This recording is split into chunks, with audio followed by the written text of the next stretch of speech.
good to NLH crew? Welcome back to the channel. Today we got another Rise of a Star. And today I got a special guest. I got a brand new guest, Mr. Sakai. What's good, Brody? What's going on, man? I'm excited to be here. It's good, gang. It is a pleasure to have you here on the channel. You're the newest guest. And you're the most different guest I've had on this channel. So it's gonna be a new experience for the both of us. And I can tell from both sides we're both excited. Yeah, let's go, man. I'm super excited for this, man. I've been waiting for this. Hell yeah. So without hesitation, let's jump into it. All right, so first things first, I want to know, what is the origin of your artist name, SK? So this one's actually kind of a boring one. My government name is Sakai, and originally when I started producing, it was a SK, and you know I'm an anime guy, so SK stood for Supreme Kai, like in Dragon Ball Z. Let's go. Yeah, and I ran with that for a really long time as a producer. Even like now, I'll still run with that as my producer name. But I don't know, like as I made more music and I got better and I started linking with more artists and networking with bigger people, you know, I don't know, SK just kind of played out to me, and I wanted people to know that I'm the one, like I'm really doing all of this. I'm producing, I'm the one engineering, songwriting, singing, all that. So I was like, you know what, like Sakai's the one doing it, so Sakai's the name. And it's a unique name. You know, my mom got it off of a Eastern African book or Western African book, and it means wisdom, I think, in some type of language to her. And it means world in Japanese. I don't know what the relevance of that is, but yeah, I just really, you know, I kind of fuck with it. You know, I feel like not a lot of people have that name, so I just kind of ran with that. Like, my name is Sakai, it's my government name, and it's my artist name as well. That's valid. That's a unique reasoning for having a name. At least what I fuck with is that you actually put some thought and effort into it. You're not just like a Lil Xan, Lil Peep, Lil Pump, Lil Wayne. You just like didn't wake up and like, oh, that's my name. You actually put some effort into that shit, which is rad. Yeah. You actually brought up a good point. You said that you've also dabbled in producing. Now, what I wanted to know is, if you didn't produce this artist route, could you see yourself doing this producer route like full time? Or do you feel like you never would have taken it seriously? No, 100,000%. I started producing when I was 12 years old off of an Xbox game called Esmuse. And that shit, man, let me tell you, it was kind of ghetto, but what you could basically do is take loops that the software provided you on the Xbox, whether that was melodies, drum kits, things of that nature, and you would put them together and kind of make little artificial beats. And I got so into it, and I off the rip, like that year, I downloaded FL Studio. I quit initially because it was too hard, and then I was like, let's get back up into this because I really love it. So my plan was actually initially not becoming an artist. I'm kind of the person that doesn't like being in the light, like being in the center of attention. So I decided, like, it wasn't even really my decision. My team that like I made, they're the ones that told me, bro, you got the talent, man. You gotta be an artist. You gotta put all these beats that you're working on and make songs off of them. I was like, I don't really know if I want to do that. I'm not really that kind of guy. And they were like, nah, we're forcing you to make songs. I made a couple songs and fell in love with it. That's how the artistry came afterwards. But I'm a producer at heart before everything, bro. I believe that producing is half the battle. It's 50% of the song. You would never listen to an acapella on the radio. Hell no. You need that beat. You need that hard drop. You need that, all the instruments coming together, coinciding, all the panning, all the instruments of everything. So, yeah, whether artist or not, I am a producer at the foundation of it all. Wow, that's crazy. You know what was wild? That's the same way that Mario Judah started off too. Like, he started off just being like a full-on producer, and then one of his homeboys was like, yo, bro, you gotta like hop on a track and just get on that shit. And now he's like one of the biggest artists out, even though no one knows where the fuck is Mario Judah at? Like, dead ass. No one knows where this dude is really at, but like, that's valid. Hell yeah, man. Yeah, producing is my heart. But that's gonna lead me into my next question. Something that I'm also curious about as well was, like, if you could you describe, when you're not creating music, how do you typically spend your free time? Because you're not always gonna be like, oh, I'm locked in, I'm always in the stew, sleeping in the stew, da da da da da. Like, you're gonna be just like a typical dude, just like you and me. So like, what do you do to like just kill time? I'll be honest, man. From like 12 to 18, my life was locked in the stew, like every single day. I'm talking about I wake up, I bring my computer to class, I'm making beats and stuff, but honestly, that burnt me out for a long time, and I kind of forgot about all of the other passions that I had. You know, in my free time, there's a lot of things that I'm into or I love that some people might think are nerdy, but honestly, it's the kind of stuff that helps me digress after being in the studio 8 hours, 10 hours, 12 hours, 16 hours, however long it is. Like, I'm very much into like astrophysics and philosophy. You know, I watch a lot of anime. You know, I write a lot. Like, I love reading like books, things like that. So I'm always I'm going. You could ask any one of my boys. I'm always going on some type of philosophical or rant on some societal perspective, or always talking about something that just is.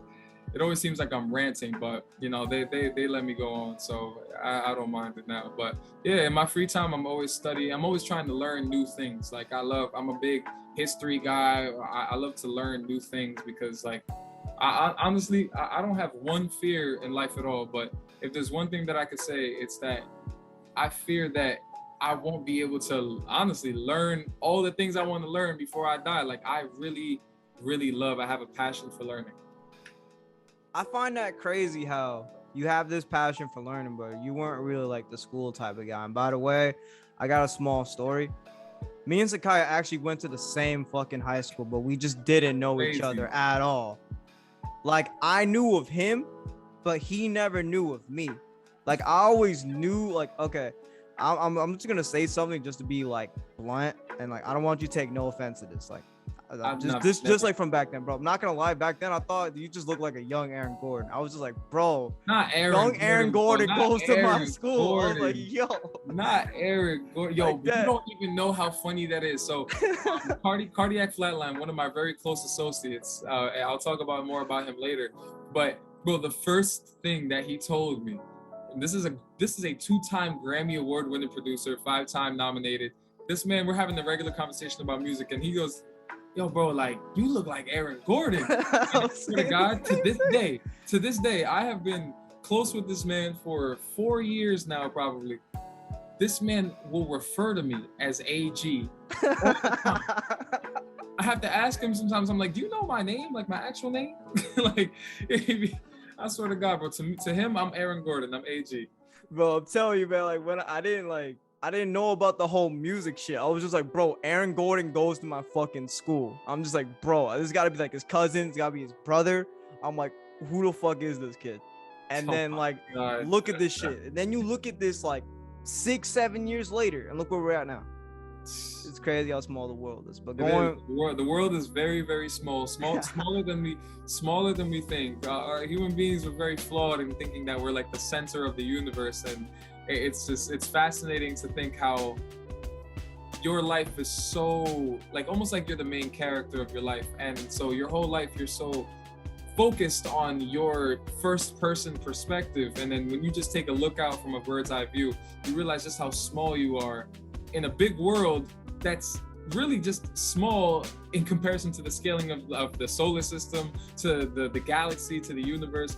It's really cool when you like can look at it like, wow, like you would never know, like we went to the same school, or this person knows that person, or you know what I'm saying? It happens to me every day where this person knows that person knows that person. Now somehow we all in the studio. Or exactly. It's hilarious. That's valid. That actually leads me to my next question. It's kind of like a 1A, 1B type question. So 1A would be, could you tell us some of the equipment that you're using, like make your music, and kind of dig into like how your music journey was when you were growing up as a youngin'? And then 1B would be, can you go into the financial perspective of being an artist, where most people, well, most general people like me growing up, I was like, oh no, it's just like they got to pay for like studio time, mixing and mastering, and they got to pay for promo. But then as you get older, you realize there's bigger things that go into being an artist. So I was wondering if you know some of the hidden fees that come into being an artist, because there's got to be more than just equipment, promo, mixing, mastering. It's got to be more into it. So go ahead. Absolutely. No, I really like the question. I'll tell you all the basic stuff. You know, like when I was younger, you know, it was just me and my computer. No matter where I went, no matter if it was high school, a studio, I didn't have any equipment, but I made my beats just me and my computer. A lot of people need MIDI boards and all that stuff. Now I learned how to play the keyboard on my computer, like the actual keys, like the where you type. Yeah, bro. Like, yeah, it's great. Like I could play you like a song on the keys of FL Studio, and it was kind of cool. But as I got older, you know, I needed to invest more. You know, we went to So Amazing Studios for a while. You know, shout out Shy Boogs, shout out fucking Bandana, shout out IVJ, shout out Fetty Wap, all of them niggas. You know what I'm saying? And you know, it was great. It's 45 an hour, is super affordable. And we would pull our money together, 3-hour session, and just split our sessions in hours and just try and get everything done. But once I wanted to make my own studio and kind of learn how to engineer myself and, you know, produce all of my tracks and engineer all my tracks, you know, I had my studio in the basement, bro. Like I mustered up all my Christmas money, $150 for a mic, you know, a couple hundred or not even, like probably $100 for all the installation, all the cheap ass installation I put in, and the fucking cheap ass interface, bro, 100. But off of that, bro, that's like 500 right there. But I wasn't getting the quality I wanted, so I had to grind. And once I started getting money and all that stuff, I invested $300 for a speaker, $300 for the left speaker, $300 for the right. That's $600 right there. $250 to $500 for a decent interface. Had to go and get myself a $600 mic. So all of that's the basic stuff, you know, but I feel like everybody talks about that. One thing I want to get into that I feel like a lot of people don't talk about is the promotional stuff, but not like Google ads, Instagram ads, you know, all that stuff. I'm talking about the nitty gritty, like street work, the footwork that you need to do as an independent artist. You need to spend money in these local clubs, in these local parties, in these local events, because people need to know your name on a state level, a county level. All those things are very important, because no matter how many streams you get, it's not just about the streams, it's about who's coming out to see you perform. You know what I'm saying? And you could have a bajillion fans in Australia, and I'm telling you, all bajillion aren't coming from Australia to go see you. You need to get people in your state in order to support you and have your back. I have spent over $20,000 to $30,000 just trying to get that stain up in these clubs. And you might ask yourself, somebody might say, Sakai, what the fuck are you doing spending $30,000 in clubs? I am that guy. Why the fuck are you spending 20, 30,000 racks, bro? Like, bro, I understand, like, promo yourself, get yourself out there, but shit. Bro, you need to do that, because in these clubs, guess what there are? Promoters, DJs, managers. All of these places are places that have potential performing, like potential. Like, you could literally, every club that in North Jersey, you walk in, they're gonna know my name. And if I walk into that club, all you hear as soon as I walk in, SK coming in. You know what I'm saying? I don't have to ask them to play my song now. They just play my song off rip. All these promoters, they know me. They know me by name, they know me by face, and they know what I do. And that doesn't come for free. That comes with a price. You need to show love to people in order for people to show love back. Unfortunately, that's just how it is. And a lot of times it's not for free. You know, you go into these clubs, you know, you had to pay $30 for cover charge, $200 for a bottle, you getting singles, whatever the fuck you're doing. It doesn't matter what you're doing. You need to be able to show out, because you never know who knows who. And these are club promoters, and these are big, gigantic clubs. Guess who goes to clubs? Rappers. Guess who goes to clubs? Producers. All these guys. Management. They all go A&Rs. They all go. Guess what? I met DJ Akademiks at a club. You know what I'm saying? But we'll talk more about that later. You know what I'm saying? Yeah. And that's how I got that connect. But bro, I'm telling you, you need to invest in these local clubs and these local events, because when people know your name locally, those are the people that you hit up to go to your show. I've got a tour coming up. 3 of those shows are in New York. You know what I'm saying? I know that all of these people are going to come to New York because I already showed my love. I already showed what I can do for them. And so they're going to keep that connection with me, because they look at me more than just a bag now. They look at me as a potential business partner. You know what I mean? So you have to go in and show out. $800 for, I was paying $400 for a bottle, $600 for 2 bottles. You know what I'm saying? Getting all this money up, trying to grind as much as I can just so people can know my name. And, you know, a lot of times I was like, damn, what am I doing? But then you get these opportunities where you don't have to pay to get inside, and all of a sudden there's these lit ass people in the VIP who are, you know, management for X, Y, and Z, and the security ain't looking at you crazy when you walk right past them. Just you know, everybody trying, let me get a picture. No, I'm walking right past because everybody knows me. I'm the guy that's gonna be able to talk to them. You know what I mean? So, and if I'm not the guy that's gonna be able to talk to them, I know the guy that's gonna be able to talk to them, and he's gonna bring me. You know what I'm saying? Like, that's the kind of stain that you want when it comes to being an artist and promoting yourself locally. Don't overlook all that local shit, man. Like, the streams are great. You know what I'm saying? The views are phenomenal. But when it comes to being an artist, you have to be able to like go out and show out, because people are like, all right, well, that's great, but like, where are you performing at? You know what I'm saying? Let me hear your song right here in the club. Have that shit bumping in the club. Everybody fucking with it. That's good for Instagram. You post that on your story. People are like, oh, people are fucking with it already. All of that is important. You know what I'm saying? Whether it's, you know, like, all of that is important. So I think that's something that people don't talk about a lot, but you know what I'm saying?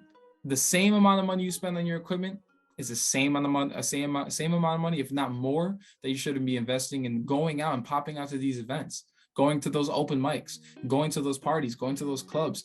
Don't think about it like, oh man, I'm wasting my time at a party. Think about it as a networking opportunity. You never know who's going to be in that club. You have no clue who's going to be there. And that's exactly right. You got to promo yourself as much as you can. But something I want to know is like, I want to know, how the fuck were you affording all this shit, bro? What were you doing? What was your hustle to get this bread, to afford to get that bottle, to afford that promo, to afford all this equipment? What was you doing? Man, I'll tell you, man, honestly, 100% straight up. I know damn well you wasn't trapping. I know damn well you too nice, bro. You give us this too nice of a vibe. Like, I know you're not trapping.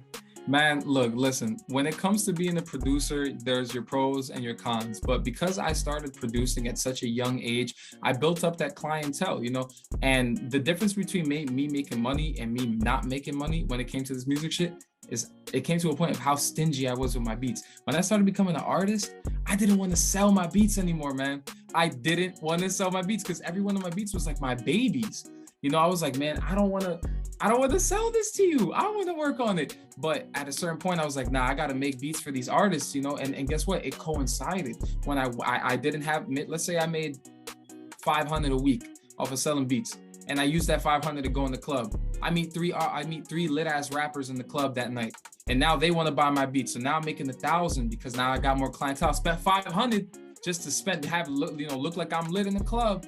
But at the same time, I got networking from that and I made more money afterwards. So it's just about that cascade of just getting money, spending money, getting money, spending money, getting money, spending money. But the overarching thing is that you're networking and getting more clientele. So I had a lot of bread coming in from selling beats, you know what I'm saying? And eventually when I got as good as I am as an artist as I am now, I started selling hooks too, verses, you know what I'm saying? And as I got my credentials up from the networking, I was able to raise the price.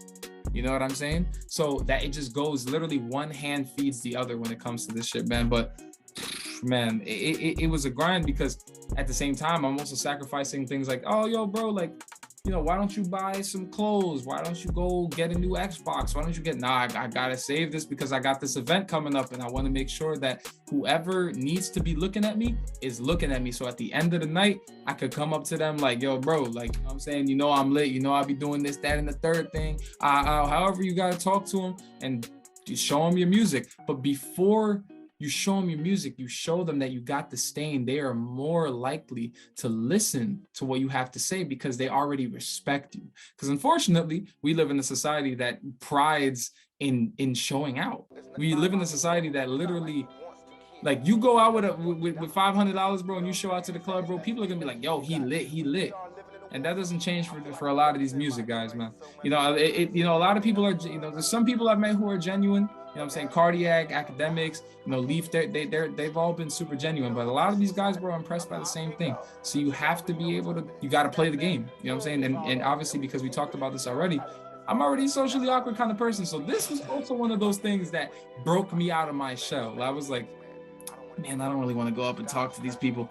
Man, I don't really want to, you know, but at the same time, you stay focused. It's not about partying, it's about networking. I don't drink and I don't smoke weed, bro. Like the hookah is the only shit that I do. I'm sober the whole time, just analyzing, seeing who's important. Okay, this guy over there, I think this, and I'm asking people, yo, do you know who that is? Asking the club promoters because I'm cool with them. Who's that? That nigga do this, they do that.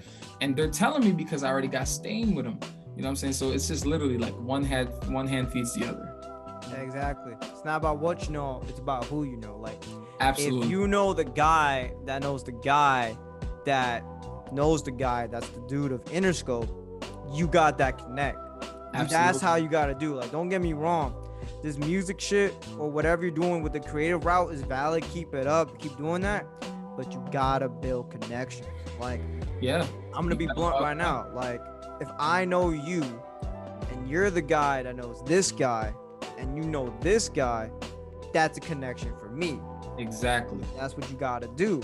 That's how you gotta look at it. 50% the product and then 50% marketing / connections. That's pretty much how you have to do it. And I know we're halfway into this interview, but I'm just gonna ask you this just out of curiosity. So I didn't even get to ask this, but for the people that don't know, SK is an R&B artist.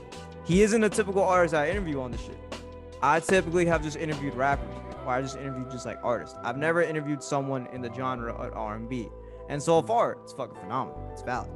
But something I want to know is that, number one, okay, this is going to be like another thing. It's going to be like 1A, 1B. So 1A is, what got you into doing R&B music instead of other genres? Like, what made you not want to be a rapper or like not want to try out another genre? And then 1B would be, do you believe the stigma towards R&B artists are true or has it changed?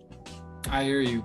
Well, first of all, I think that producing is what got me into R&B, because as I produced, I made all of these beats because I love all music. You know what I'm saying? Like, I love all music, so I always made all these kinds of beats, and I always gravitated, like, I would always look at my catalog after the week and I'm like, I've made 20 R&B beats and 7 trap beats.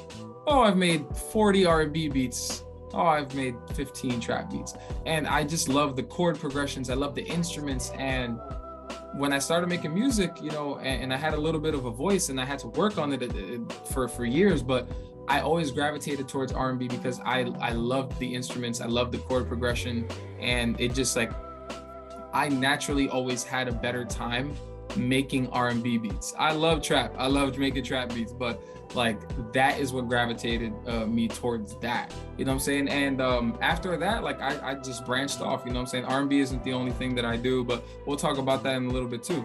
The stigma for R&B artists, there's a couple of them, but the number one thing that I think that people say is always about, like, oh, R&B is associated with all this, like, love genre, like, oh, all this love stuff, like, oh, typical lover boy gonna talk about, like, I miss you, baby, baby, baby. Yeah, that's pretty much, I'm not gonna cap. That's what I thought the stigma is too. It's like, yeah, oh, yo, shawty, I love you and I need you. Or like, do you know that classic Vine where like the dude's got like a guitar, like, no shirt, I love you, bitch, I just want your love, bitch. Like some shit like that. Like, that's what I kind of literally, it's just a whole bunch of love stuff. But I would say that was definitely a stamp in the game for a very long time. But I think artists like Bryson Tiller, I think artists like I even think like artists like, I think a lot of new age R&B artists are kind of breaking away from that. Like, just typically talking about love, and like even like people like Brent Faiyaz, or like, they're breaking away from like, okay, we don't just have to sing about love, we could start talking about anything. You know what I'm saying? Like, I hear a lot of R&B artists talk about, like, I've networked with a lot of great R&B artists that talk about being in the street, and that's the craziest thing. And that's what No Trust was a lot for me. Like, it was a combination of like kind of that fast paced, like, you know, get lit kind of sound, but at the same time, I still wanted to stay melodic, you know, and talk about something that had really nothing to do about baby this or baby that. So I think that stigma is breaking away as we progress towards music, but it is definitely like like it's definitely like, oh, you do R&B, I know you got a love song. I know you do. Exactly, bro. You know what I'm saying? Same thing with a trap artist where you're like, you're a trap artist, I know you got a song about drugs and guns. I know you. Yeah. You know, so it's like, yeah, of course I got those songs, but that's why I always try to find a new way to innovate and like try to stand out and not like be a part of that stigma, because I always want to think of myself as a versatile artist. Exactly, and that's what you want to be. But before I move on to the next question, something I do want to say is like the reason why I kind of thought of stigma as well is because you remember when Usher and Trey Songz, like literally, they didn't have a song back in the day where like they didn't say, and as soon as I go in, get it in, then again, it's a don't, bro, it's like that's all it. it was literally talking about. They're talking about, I want you in my bed, I love you, and I need you. You didn't hear them talk about like, oh, I got it out the mud, or like, oh, I love you, you're like, oh no, I'm trying to feed my mom, some shit. Like you never hear that because you don't. Yeah, you know, so you know, I think as music progresses, we're gonna hear less and less of that, and more topics that you're like, oh, he's singing on this, she's singing on that, like, and I think that's really cool. I think someone that's kind of evolutionized like singing like on a track will kind of have to be like people like PNB Rock and Fetty Wap. Oh, 100%. Like, bro, I never thought I'd hear someone sing about, I'd have been to jail too many years. Yeah, right. I can't fucking sing, but like, bro, it's like, you never thought you'd hear that, or like, baby, won't you go? Like, bro, like, I never thought I'd hear this shit again. I'm like, damn, I was like 10 when Usher and them were going crazy, and like when Fetty Wap and PNB Rock popped up, I was like 16 in like fucking high school. I'm like, shit. Yeah, man, I love Fetty Wap, I love PNB Rock. Like those guys go crazy, man. Yo, shout out to them, because I also feel like those are big people that revolutionized R&B. You know what I'm saying? Like, even if you think about Drake and Bryson Tiller, like everything was about how well you could sing. And Drake and Bryson Tiller, more Drake than anybody, but like, it's like he showed us, okay, listen, I can still have this low tone. Like, no, I can't do those riffs. Like, you know what I'm saying? Like, I can't, like, no, like, nah, Drake can't do all of that.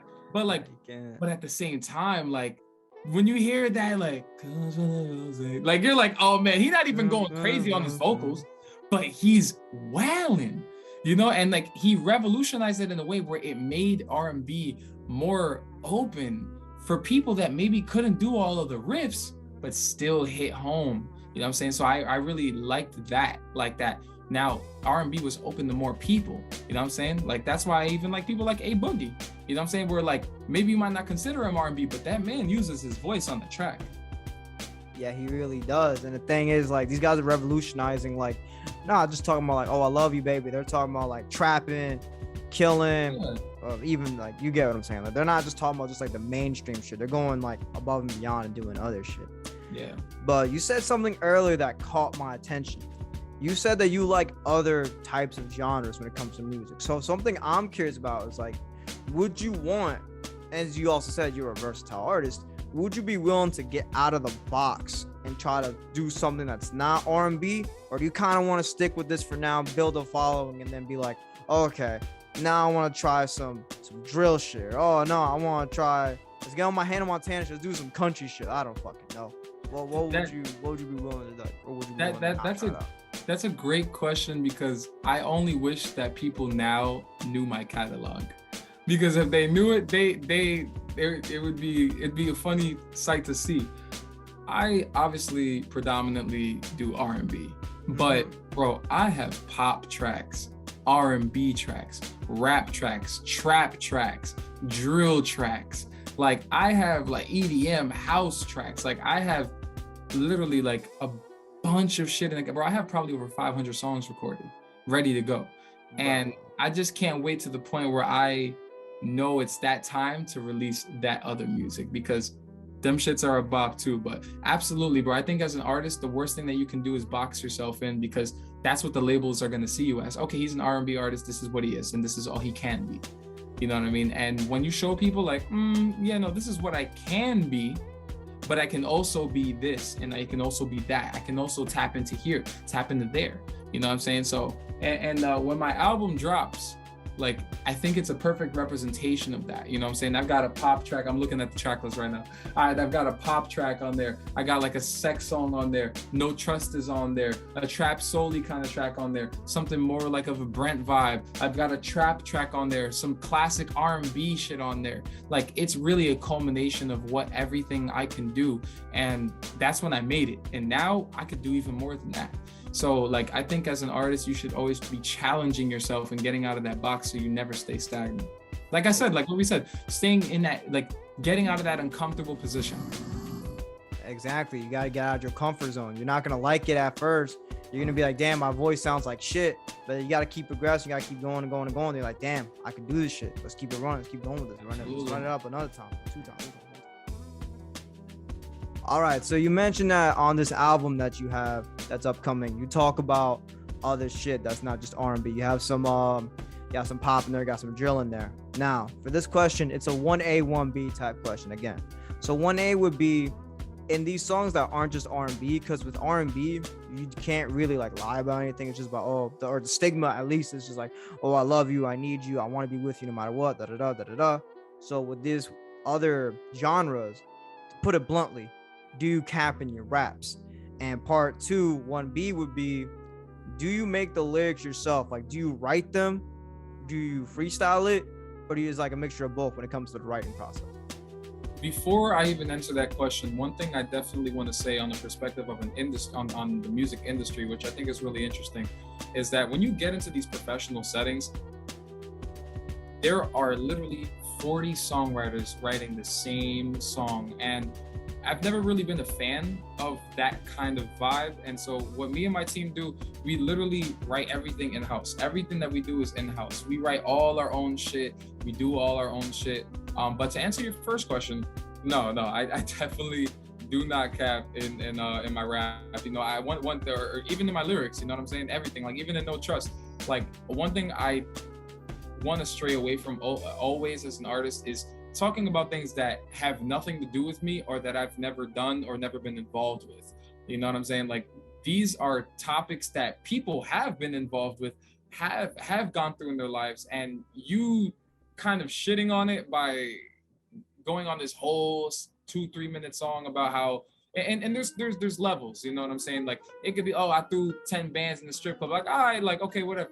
But like talking about murder, talking about robbing, stealing, all that kind of shit, like if you're gonna talk about it, you have like, you know what I'm saying, it's almost like a rite of passage that you at least were involved in it in some way, one way or another. And I feel like that's the same about any topic. I mean, those are just the sensitive topics, you know what I mean? So, you know, I don't like to lie in the things that I talk about, you know, in terms of like the perspective of what did you do in your life? Did you do this? You know what I'm saying? Did you not do this? You know what I'm saying? Like, obviously, when you're writing a song, you're writing for the people. You're trying to appeal to people with your lyrics, with the rhyme scheme and how you say it with the different flows. Certain words might fit better for certain songs. But overall, like, if you need to be writing about things that you've done, you know what I'm saying? And at least when it comes to what you're talking about. Yeah, exactly. There's only so many times you can hear the same, oh, I fucked the bitch off the pill, I'm still making a meal, There's only so many times you can hear that. And like, at the same time, you do want to be true about what you're saying. It's all about being genuine. Art, exactly. I think the best part is genuine. Exactly. But something that's like, me personally, you can be truthful about what you're saying, but like, if you haven't really done anything that is truthful, like, I don't know, that's just me. Like, let's just say you're like a mama's boy and like you haven't really like done anything like insane. Like, what can you really rap about? Like, oh no, I stay with my mom, I get that $350 allowance. Like, what's your perspective on that? That $350 allowance a week. Like, how do you feel about like something like that as well? Like, let's say you're an artist and you want to like rap about something that you've never been through before because you yourself don't have like anything interesting to like give out. Like, how do you feel about that? Like I said, bro, I think everybody has a different perspective on their lives, obviously, in relative to how they live it. You know what I'm saying? It's just that rap also has the stigma, you know what I'm saying? If you're a rapper, people look down on you if you're not talking about that. Maybe not look down upon, but people be confusing definitely the people are looking to hear about that shit. They're looking to get hyped. They're looking to hear all of that all of that grimy shit. You know what I'm saying? Exactly. But I'm telling you what, you can make a hard song about anything. And that is the most simple way I could put it. You can make a hard song about anything. I don't care what it is. You could literally make a hard song about anything because you can be clever, witty, you know what I'm saying? The rhyme scheme could be fire, the flow could be fire. It doesn't matter what you're talking about, bro. As long as the shit is fire and it's hitting. You're right. And I'm gonna prove it right now. Okay, so here's the thing.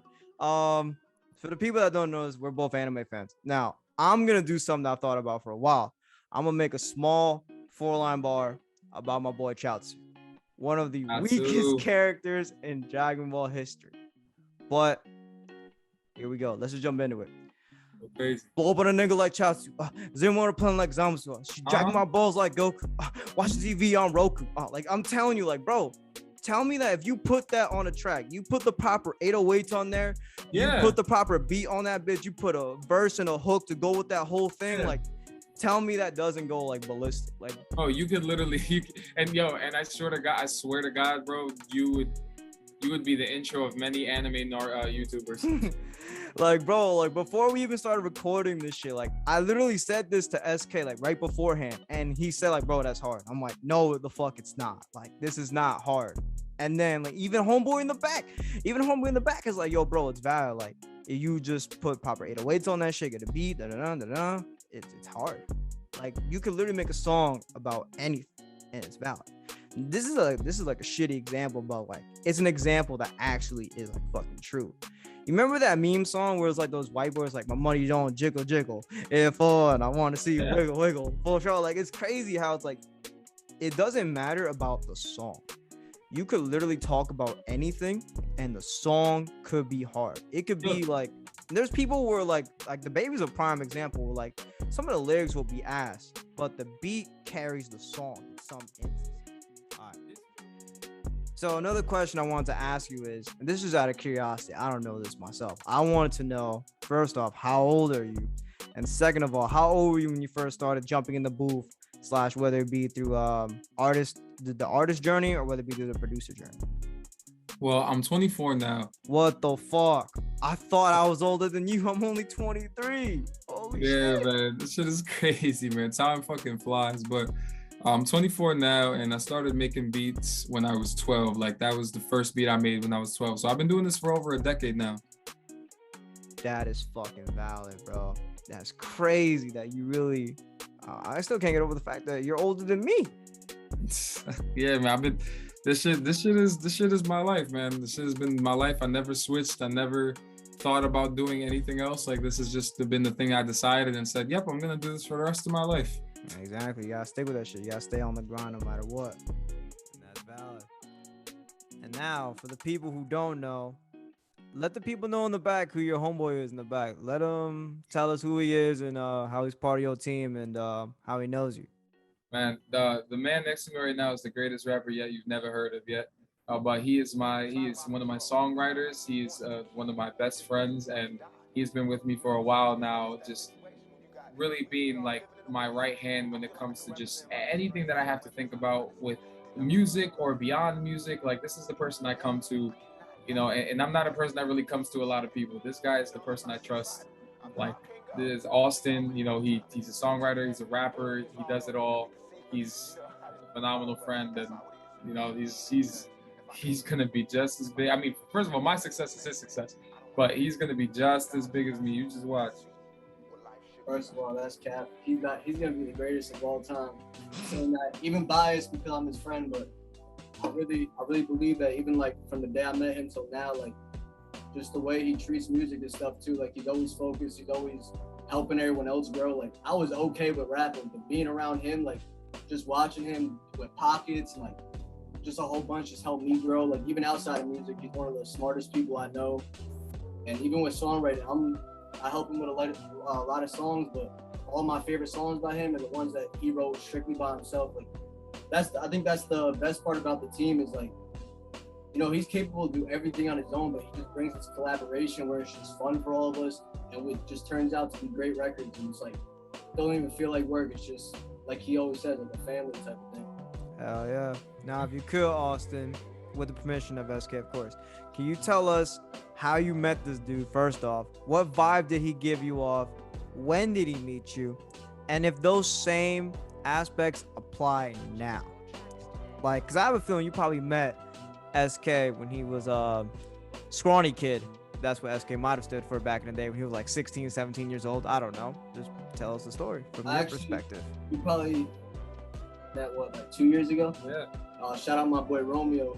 He brought him to my studio here. We made a record the first night. It's a funny story. Like, I was trying to work with him for months and months and months, and he comes through, and we do one record, and like we didn't probably talk for like 6 months probably, and then he hit me back. And he was just like, "Bro, I've been watching you work. Like, I see how serious you take it. Like, you want to like come join this team and all that." And from that day on, we just started working. And my bad. What's the second half of the question? The second half of the question is, do those aspects that you heard from him back then, do they apply now? Like when he was scrawny kid SK, even though it might have only been like 2-3 years ago, like no offense to you, SK, you weren't the man that you were 2-3 years ago that you are now. Absolutely not. Exactly. So let me know, what was the vibe that he give off of you when you first met him, and do those vibes still apply now?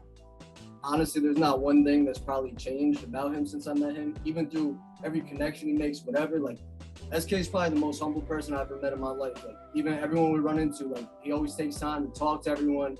He's just helping everyone grow. Like, if you're around him, you're learning.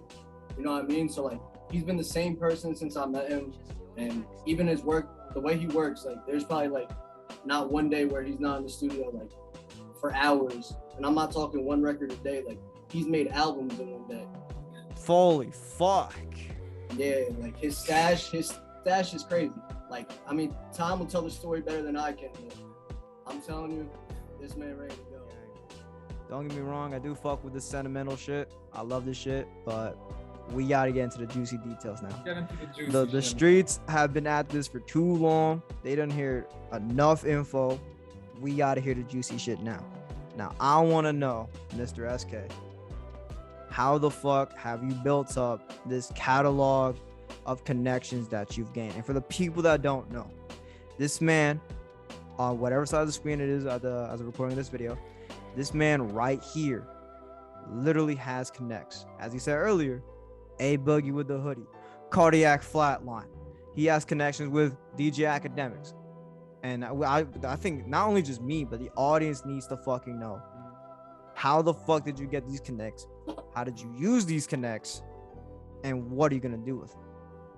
Well, the number one thing I'd like to say before I even go into any of that is that everything, like, and this is a good segue from what we were just talking about.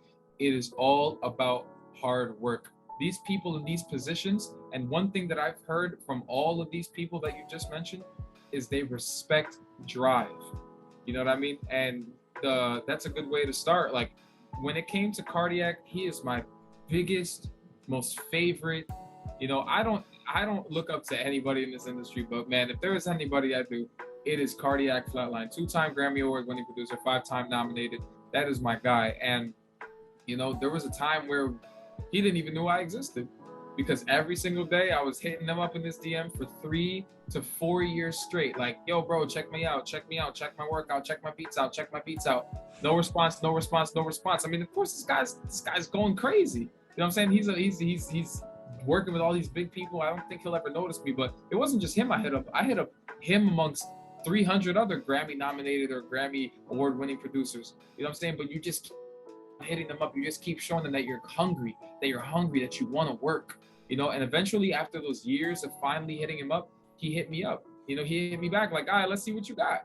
And he gave me the opportunity. He sent me some stuff over. And from that point on, we worked very tightly together, you know, very closely, you know, and it's been an honor working with him. You know what I'm saying? That fast forward 3 years, or fast forward a couple of years after that, you know, he tells me, yo, we got a placement. I'm like, what? He's like, yeah, bro, because, you know, we worked so well together, you know, we collabed on so many things. He's like, yeah, we got a placement, man. And I look and it's A Boogie, and I didn't even know like till a day before. And I'm like, that just goes to show you, bro, that there is no work that you put in that does not go unscathed. Unnoticed. You know what I'm saying? Unnoticed is a better word. Like, 4 years of hitting him up, 3 more years of working with him for that placement. It just shows me like, yo, wow, like when you put the work in, you get the results back if you keep on going. It's something that you need to like, and it's difficult, you know, because it's so easy to get discouraged when you're putting all this work in and you feel like you're not getting anything back. But it doesn't matter. You got to keep going. So Cardiac, man, he put me onto that placement, and I was able to collaborate with Murder Beats and A Boogie, and I was able to get on his latest album. It was a surreal experience. We have things that are going on that I can't even go too crazy about on, but we have literally got so much work done with so many big people. Like, I just can't believe like that I'm in this position that I'm in now. A slightly more entertaining story is how I met DJ Akademiks. Obviously, we ran through the little financial aspect of things about how, you know, 20,000 in the club, 30,000 in the club, and why it's important to show out to your local events and open mics, and you never know who's going to be there. And if you can gain that stain, then you'll have people who are on your side when these big guys come in and kind of put in the word in before you even start to try. I'm in this club, Route 46 Flamingos. Shout out them because that's really home base. I never thought I would say, but shout out Flamingos, Route 46 Hackensack, man, because they really held it down for me, man. They really held it down for me. They respect me. They love my music. They support me. Shout out everybody there, man. Rico, shout out Akil, you know, Henny, all those guys, man. All the DJs that go there, you know, all the promoters, everything. You know what I'm saying? And I'm, you know, at this point I had a decent amount of staying in the club, and the club is dead. It's 3:30 in the morning. It's closed, and all of a sudden I see it get packed out of nowhere. Everybody's coming back in. I'm like, hold on, what's going on? I see DJ Akademiks in the corner. I'm like, is that DJ Akademiks in the corner? And my boy's like, yeah. And I'm like, okay, well, I'm not leaving this club until I get something out of this. And like, I gotta get him to notice me. And so, you know, initially there's all this security. Nobody's allowed to get past him. And, you know, this is also how I met my manager. Shout out Leaf, like fucking best manager in the fucking world. And everybody can't get to him. Nobody could get to him because it's just sectioned off. I look at the security, shit. I give them that look. They know what I do. They know I do music. They just open the floodgate for me. And they let me go in because they know who I am. They know what I do, and they respect me. And that was the opportunity that I was able to capitalize on that, because I was able to talk to him. You know, he was a humble dude, and he was willing to hear what I had to say. Leaf was willing to hear what I had to say. They heard my music, and from that point on, it was history, you know. And now, you know what I'm saying? Those are people I work with now. You know what I'm saying? So just to go again to like further like hammer down this point, go and network, go outside and network. As somebody who is naturally socially awkward, somebody that is naturally a hermit crab in the studio that would love to just be by himself more than anything in the world, you have to go outside and network. If you're not networking outside, no matter how much you improve on your talent, you're never gonna get people to notice you, because you need those small connects to get to the big one. You know what I'm saying? Like it's like, you know, even people like Jerry Wonder, you know, I don't know if you know Jerry Wonder because he's a little bit older, but like he is one of the biggest, he's an ambassador of Haiti, one of the biggest producers in the world. Like what? He's worked with Jay-Z, he's worked with like Mary J. Blige, he's worked with everybody, you know. And what the fuck? I'm in this guy's mansion like family, you know. These guys, I know those guys like family. And I've worked with these guys, you know, I've worked with his son, I've worked with, you know, shout out Keith, shout out Ray, those are my fucking brothers, you know what I'm saying? I've worked with them for years now, you know, that's my family now. And it's just about, how did I meet them? I was at an after hours party, you know, and they had a whole studio in the background. I didn't know about it until a week of me showing out and showing love, until eventually they're like, let's show you the studio. I'm like, bro, I would have never known if I would have never popped out the way that I did. You know, they bring me to the studio. I see Ray Wonder there. I'm like, what the fuck?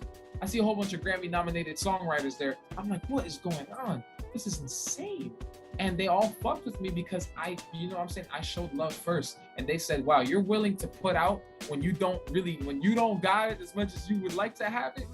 I bet this nigga's ready to work even before they hear my music. One thing I always get is these guys always know that I have some type of heat before they even hear my music, because they see my attitude, they see my drive, and they see my passion for this shit. You know what I'm saying? So I'd say that all of my biggest connects come from one common theme, and that is just showing people that you're driven. You know what I mean? So that's all it's about, man. You know, I just, all I'm gonna say is that peep this following year how many more placements we get. Yeah, and that's what I'm saying, bro. Like when you look at your catalog of what you've done, even if it's shit or valid, like it's crazy to see like how much like you've grown. Like I'm pretty sure you and Austin can relate to that. You look at the songs that you made and you think like, bro, these first couple songs were kind of ass, and like, oh yeah, I gotten better like after this. Even the shit ones, it's still an accomplishment because you can still say, yeah, this song was ass, but I still had the balls to get in the booth and record this shit. And the same thing with me too. I could talk about it from the creative perspective. Like my first 2 videos, I'm not gonna lie, they're kind of shit, but like I'm still proud of it because I can still tell myself, like you were saying earlier, you weren't afraid to try it. I wasn't afraid to try it. I wasn't afraid to like just press the record button and just like talk with like whatever artist I had of the first few episodes. Shout out my bro X-Lies. Like it was, I didn't have those. I wasn't afraid to do it. And like that's what you gotta be. You can't be afraid to just step out of your comfort zone, like you said earlier, bro. You gotta get out there and you just gotta like just let yourself be, man. Absolutely, you're 100,000% right on that. And you know, I don't want to get too sentimental, but I think this is an important thing that I kind of just want to relate to any entrepreneur or anybody that's trying to go the route that's different than the societal norm, anybody that's trying to pursue something that people look at you and go, oh, well, you know what, that's kind of risky. Why don't you just go the safer route? Or that's not really viable, or that's not really realistic. Like I like, one thing that I always want to like relay as a message to anybody doing something like that is that like you have to be able to trust your own vision, and not only trust your own vision, but you have to just keep going to prove people wrong, even if it's not about proving people wrong. You know what I'm saying? And you have to appreciate every moment. You know what I'm saying? Every moment that you do this shit is a moment of progression. You know, I remember a really important conversation that Austin and I talked about that really like helped me in the place that I was at the time was, you know, bro, I have been in so many I've been in so many studios, so many label meetings. I have felt like I should have been signed a long time ago, because I've been in tens of label meetings that are all seemingly positive in the beginning, and it just, you know, they bring up all of these great things and they're promising all these great things, and then they fall through, and it makes you feel like, damn, like I should have been made it, I should have been signed, I should have been got that check. But you know, Austin would remind me like, bro, if we would have been signed then, we would be out of this little studio, but we would have never made Insecurity. We would have never made Changes. We would have never made You. These are all songs that I've made between between that point and now. And these are some of my best songs that people probably won't hear for a while because I got this whole album ready. But these are songs that I appreciate so much that I didn't get signed for, because I was able to take that time that I wasn't signed and just focus on getting better. Because every time I didn't get signed, instead of falling in that depression, I did the opposite and said, you know what? I'm going to make sure that it's their loss. As they deny me, I will continue to grow, and watch them keep denying me until the point where I don't need them anymore. And that's when all of those people are going to come back with all their crazy offers. And then we have the opportunity, we have the chance to say, nope.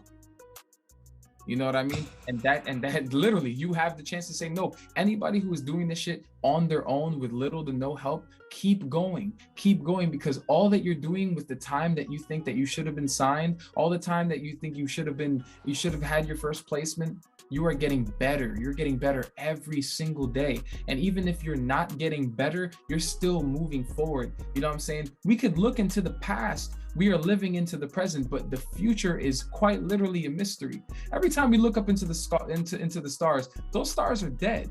You know what I'm saying? The way that light travels and the way that kind of works is we're looking at stars that are already into the past. You know what I mean? Quite literally.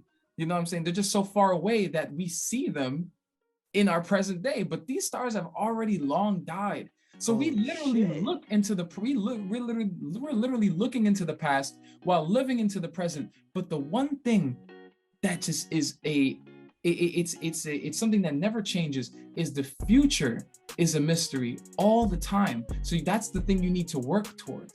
You know what I mean? We can't be stuck into the past. We can't just only live in the present. You know what I'm saying? You need to always think about your future and work towards your future and just trust yourself. You know, you have to envision yourself already there. Like, oh, I want to be the greatest of artists. I want to be the greatest artist of all time. No, don't hope for it. Don't pray for it. Do it. Work towards it. You know what I'm saying? Into fucking existence. You know, speak it into fucking existence and do it. Execute it. You know what I'm saying? It all starts with ideas and then just execute it. You know what I mean? Like these moments where I look back and say, damn, I should have gotten signed. I should be way bigger than what I am right now. I appreciate that now, instead of looking back on that and having that resentment towards that time period, because I look at my catalog and how it went from 300 to 500, how I look at the catalog and say, oh shit, you know what? Well, if I would have gotten signed at that point, I was only proficient in R&B. Now I could do pop, now I could do trap, now I could do this, now I could do that. And that only does what? It raises my value to these labels. It raises my value to the industry. I have these placements independently.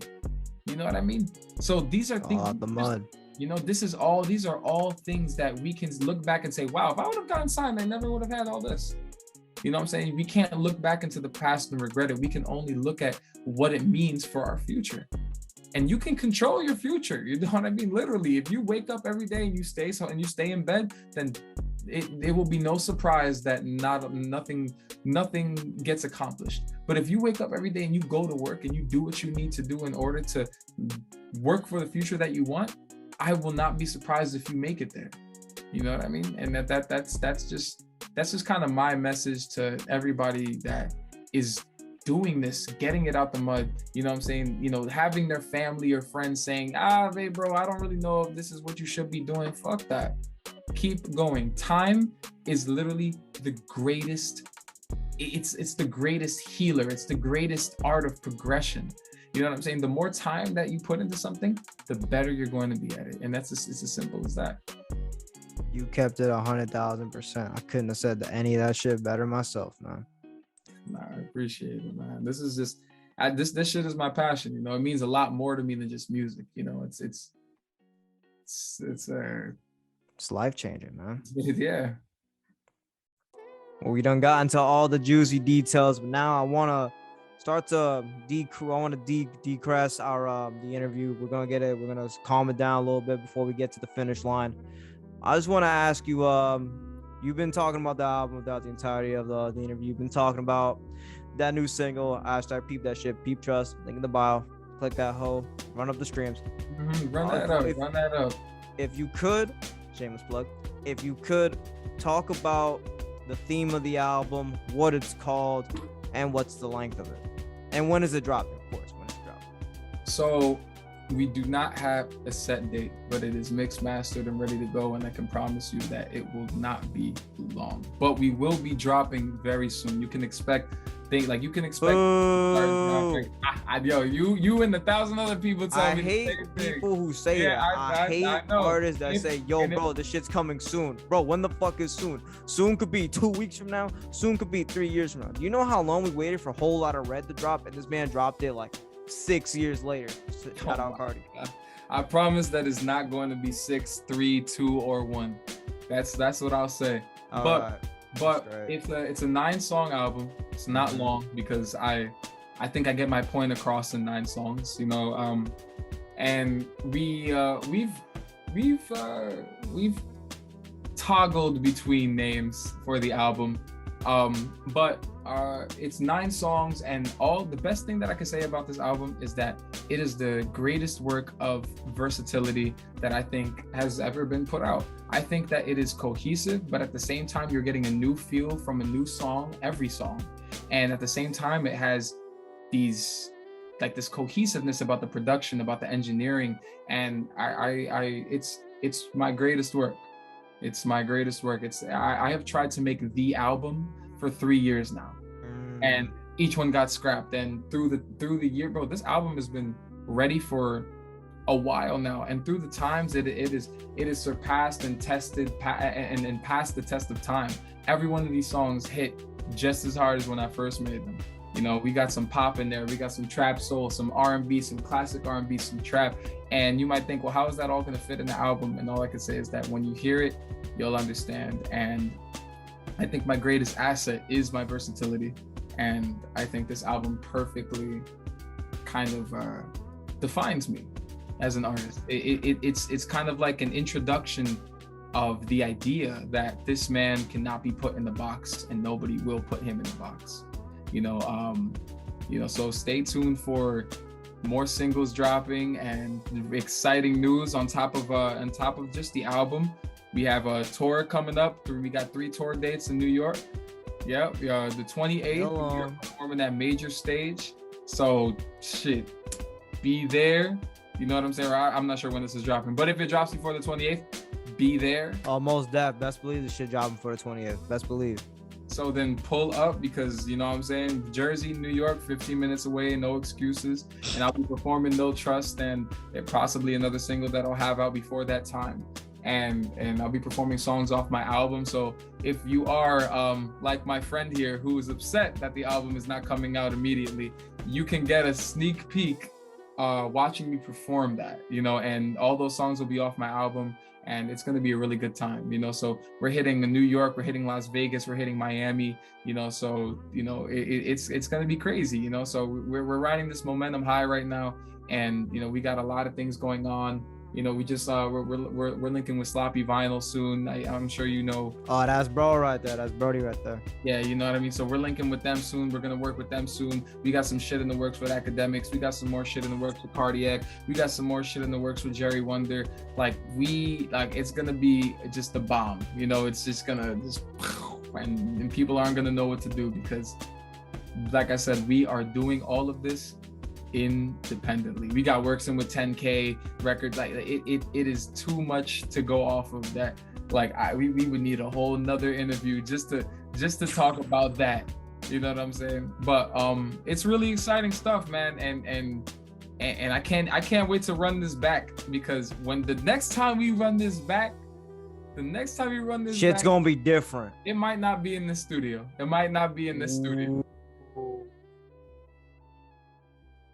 With that being said, I think that's the best way to end off this episode of Rise with Star. Leaving it off with a mystery. Thank you guys for peeping this. Thank you, my boy SK, for coming through to the channel. Appreciate you, gang. And this is the first interview we did, and I fuck with this. And like you said, this ain't gonna be the last one. Absolutely not, man. I appreciate you, man. This shit was the most genuine interview that I have ever been on. You are a phenomenal host, and it has been literally a pleasure. It doesn't even feel like we're doing an interview, like we're just talking and vibing. The energy is reciprocated 100,000%. You respect my craft, I respect yours. Anything that you need from me, your family. That's gang, Brody. Make sure to hit the like button, subscribe if you're new. Peep the comments down below. Like I've been saying throughout this entire fucking interview. Peep the description. Peep my bro's new song, No Trust. Peep my boy's album when the shit fucking drops, not 6-7 years from now. Thank fucking God, I don't have to wait that long. Get those likes up. Don't wait for a whole lot of red again. With that being said, thank you guys for watching throughout this whole thing. NLH, never lose fucking hope. And I'm gonna see y'all in the next video. Peace. Last time motivation, yeah. You cannot stay with me, nigga, I'm too cautious. Niggas who I get two-faced when I ask them. All of these niggas stay up in my apartment. They was crying to me, running out of options. Felt like I was the only one to stop it. Be the closest, who making you so toxic. Couldn't find that these niggas wanna talk shit.